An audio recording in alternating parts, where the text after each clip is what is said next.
Hey and welcome guys. Today I thought we'd just have a fun quick project. I've had this Hulkbuster kit in the Titan series. Now this is the smaller, less expensive one here. It runs about less than $15 usually. I did a customization of one before in a previous video. I've also did a WarMachine customization with a different figure. So what I thought it'd be fun is if we take the Hulkbuster suit and do it in a WarMachine paint scheme and maybe make some weapons on them and just kind of do that kind of thing. So let's just open them up and get going with it.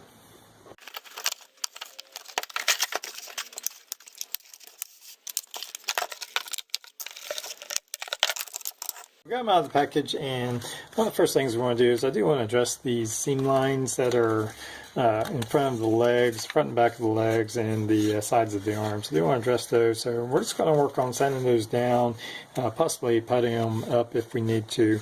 So let's just get busy doing that.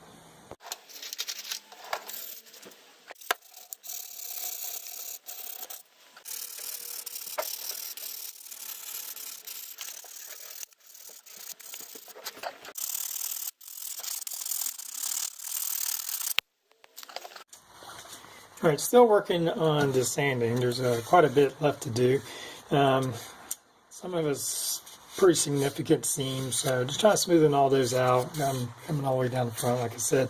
As you can see, I've put on this mount. Now, this was just a Greeble, keep my box of spare parts and stuff. I actually have several boxes of just extra plastic and Greebles, different parts of kits. Anyway, I found this part in the kit. I'm not even sure where this came from, but it kind of fit the angle right here in the shoulder, and I was looking for a way to mount a gun on his back, and that worked pretty well. You can see I've also added in some styrene, just kind of dress it up and also give it a little bit more support that it's fastened in there well. And while we're working on the gun is I have this. Now this part right here came with my WarMachine. Didn't use it. It was some kind of silly baton thing that was with them. Anyway, I've attached some tube styrene and some strips, little Greebles, and do a little bit more to it, but this will mount on his back, something like this right here. So it won't be in like a firing position like he's walking and it's in the standby position or whatever. So I think that's going to look pretty good. You have to kind of look past the different colors right now. All this is going to be primed and painted, so I think once we get it painted it'll match in real well. So that's where we're at. Okay, I got most of the sanding done, so let's move on and start getting them primed up.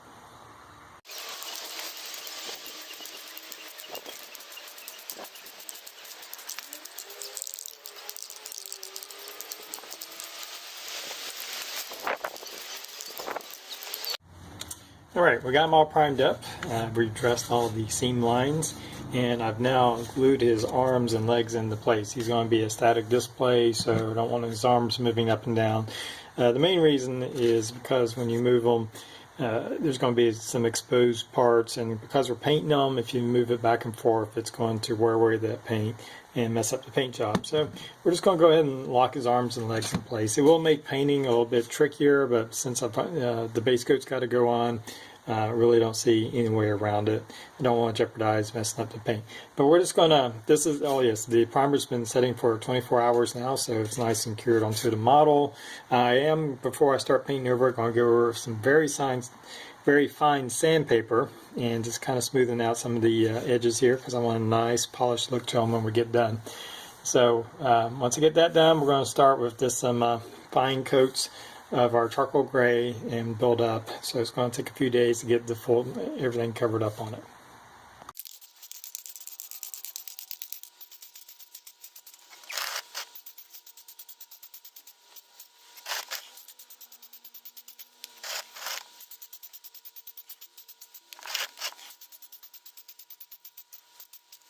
A little display base for our WarMachine Iron Man or WarMachine Hulkbuster suit, and my idea behind this is this have like a busted up building behind the background, so I just took some styrofoam and used my styrofoam cutter to kind of cut out a shape. I'm going to put just some cracks in the walls and stuff of that nature, and in a moment I'm going to put some white glue, just some PVA glue or Elmer's glue, and I'm going to coat the bottom of it, of the wood base here, and I'm going to take some of this hobby sand and put on here and let that glue, and that gives kind of a textured background.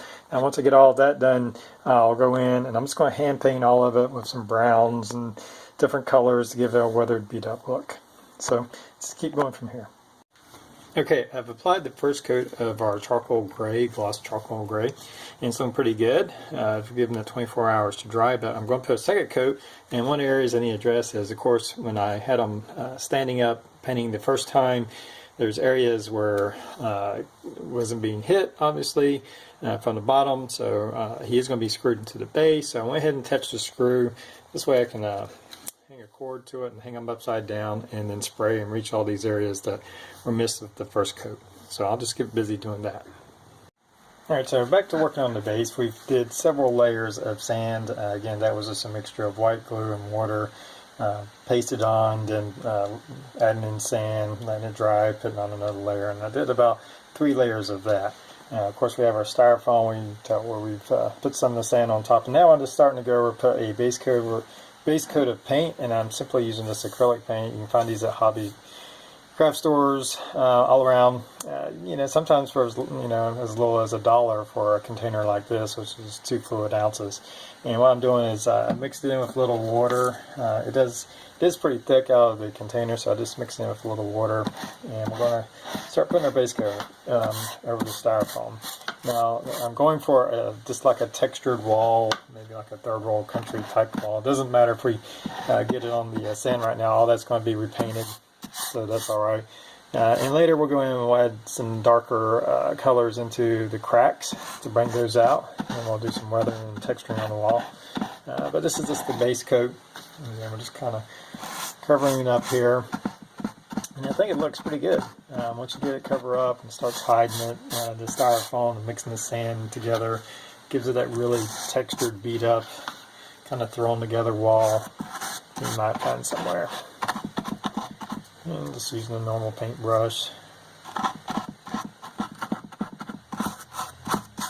And I'm just going to do all over, front and the back. Just working it in there. Just make sure you give the glue plenty of time to dry. This is actually, the base is still drying, so I'm not going to be able to paint that right now. I'm just going to work on this wall right here. Obviously I'm not being too careful right now because I'm more focused on videoing than I'm actually painting it. So just take your time with it and get the idea where it's going. It looks a whole lot better than the styrofoam side, and it's starting to look more like an actual wall. I put a base coat of paint here. This is just like a flesh colored paint of these acrylic type paints, this hobby paints. Mixed in a little bit of darker brown and put it on here. I'm not sure if I'm happy with this color quite yet. It's kind of growing on me a little bit. And what I've also done is I've taken my airbrush with some flat black and sprayed it into the crevices, and also you can see on this side it's unpainted right now, just outlining the detail, kind of doing some pre-shading in there. Now I've loaded up some of this granite gray into my airbrush, and I had to water it down pretty significantly. You just have to kind of work with that. And I'm going to go ahead and paint this. You can see where this section is coming out. So I think it's looking really, really cool and good. And we're going to go ahead and finish painting this up with the airbrush.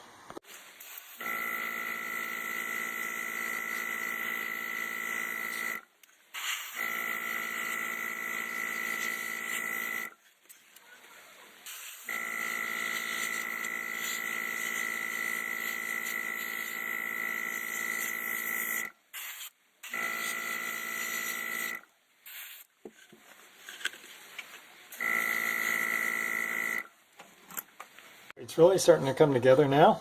We've still got some touching up here and there. We may do a little bit more weathering. But from this point I can start switching over to some dry pastels and different things. Maybe I airbrush a little bit more. It all depends on how much weathering you want, whether you want dark or light. But for me, this is starting to get to where I wanted it. Not a lot of mace on this display base, and it's looking pretty cool. So as you can see, I've started putting some of the detail painting on our WarMachine Hulkbuster suit. It's taken a while to get the base coat in. I've had some issues with the paint wrinkling up. I've allowed every coat I've allowed over a day to dry. I guess maybe I was going a little bit too heavy, so there's a couple times I had to sand it back down and then repaint it. And then I've also put on a clear coat just to kind of give it some protection while I'm doing all this hand painting on here. And for the silver hand painting, I'm just using Silver Chrome by Model Master, and seems to work pretty well. It goes on pretty nice. And I'm just taking my time and getting into the different areas with the chrome in there. And once we get with that, we'll move into the weathering part of it. So here we are. We have a lot of the detail painting done. For the head, I'm actually going to try to mask that off and then airbrush using some Vallejo model steel and try to mask off its head so we get some nice lines on that. So we'll work on that and we'll be right back. So here we are, finished with unmasking it. I still have to let it dry a little bit, and I think it looks pretty good. And I think once we do some clear coats and polish it a little bit, that'll match up with the other chrome paint that I've used. So I'm just going to keep on with some of the detail painting now. Okay, so we have most of the detail painting finished now, and now I'm going to go in with my shoe polish and add it in as a type of wash to get into all these crevices and bring it out, and to slightly weather it and to do more of a shading effect on and to help bring out some of the details on here. So I'm just going to get busy with that, and we're just simply taking our paintbrush with the shoe polish and just going to brush it on. I give it a few minutes to kind of dry in the crevices, and then I take a wet paper towel, and just for explanation, or just to show you how I do it, just kind of rub it off in here. Now I'm going to do this over again, let it dry a little bit, but you use your paper towel, wipe it off. You can wet it down, and that'll also help remove it. So I'm just going to go over the whole figure like that and get it all weathered up, and hopefully we'll be moving on from there. Okay, so here we are with our finished figure, our Hulkbuster style WarMachine. Very pleased with it. Came out pretty much the way I wanted it to. There were some few changes in the final. One of the things you're going to notice is that it's on a different base. Now, of course, I've showed you how I made this one base here. And I'm happy with the base itself, but when I put the figure on a base, it just didn't look right.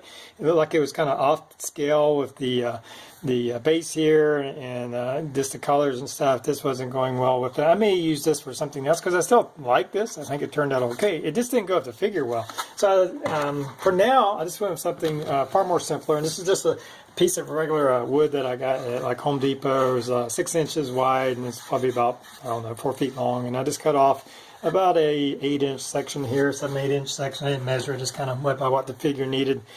Cut it out, took my Dremel to it, and first I marked off with pencil some like crack lines, and then I took my Dremel to it and dug into the, so it'd have some depth, all the cracks would have some depth.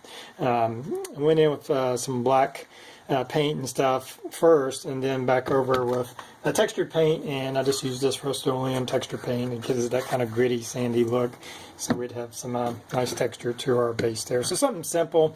It is screwed into the bottom. I did put some little feet on the base, but you can see where it's just screwed into one foot to make sure he doesn't slide off of it and he stays in position. So, we can change it later if we want to, but I think it looks pretty good the way it is. The focus is on the actual figure. Again, we kind of kit bashed and scratch built a little bit of the guns that went on them. Of course, we did the custom painting. The gold and silver was done with Model Master's paints for the most part. I did use some spray paints for some of the bigger areas, and on the head is probably the only area where I masked off the head, and I taped it off, all the sections of it, and then with Vallejo steel I painted over just the head part, so it would have a kind of a nice smooth one. I didn't want any brush marks on the very head, since that's a focal point of what you look at. Now the Model Master's silver chrome does go on pretty well. You don't really see any brush strokes, but I just wanted to do it with my airbrush, kind of make sure, and it turned out pretty well. And after all that, I did several coats of clear coating. There was some clear coats, and just using a Rust-Oleum crystal clear gloss coat is what I put on, and there were several coats. Now, when you do those coats, be sure to give it plenty of time to dry. Every coat, probably at least a day, day and a half, 2 days before you go to put on the otherwise, you risk of it wrinkling up and cracking and building up. So you want to make sure that each coat cures nice and hard. I did do a little bit of sanding on some places that where it looked like it was getting too much buildup, or it looked like it was starting to wrinkle up a little bit, and kind of sanded it out smooth. And then, so probably 3 or 4 total gloss coats to kind of give it that shiny metallic look that I was going for. I used this some Tester's Gloss Red for some of the small red areas that we have, the eyes. Of course, I masked those off. And at first I airbrushed them, but then I went in with Tester's Gloss Red to give them a little bit more shiny look.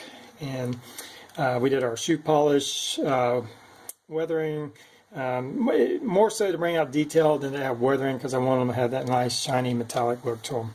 So it turned out really nice. I thought it looked really cool. The figure itself is, if you're looking for a project that's not expensive and fun like this, these Titan Hero series, this is the 12-inch Hulkbuster suit, really cheap. You can get them less than $15, and they have a really nice detail on them. Once you do a little bit of sanding on the seam works, on the seams of the figure, sand it down. You may have to add putty here and there, but once you do that, there is a lot of nice detail. Paint it the way you want it. You do original Hulkbuster, WarMachine, or any other version that you want to do. It has nice detail. It's really nice to work with. The plastic is nice and hard and easy to work with. I did super glue all the arms from moving and stuff. The head still moves a little bit, just a little bit of articulation in the head. But it's a nice figure, inexpensive, to have some fun on it. And before I go, I also had a few decals. If you can see on the 001, we got some skull and crossbones on the shoulders. And those are just some decals I had left over from a Macross Valkyrie model that I had. Some of these little warning decals I have on certain places of the model. That's all from that. It's just sub decals that I had left over. So just to add a little fun with it, and that's what I encourage you to do. Just have fun with it, make it your own. But if you want to look for a fun project that's not very expensive, this is the way to go. And it's cheap, and you can do a lot with it. So I hope you've enjoyed the video. If you like my videos, like my channel, please subscribe to it. And man, guys, till next time, everybody have a good one.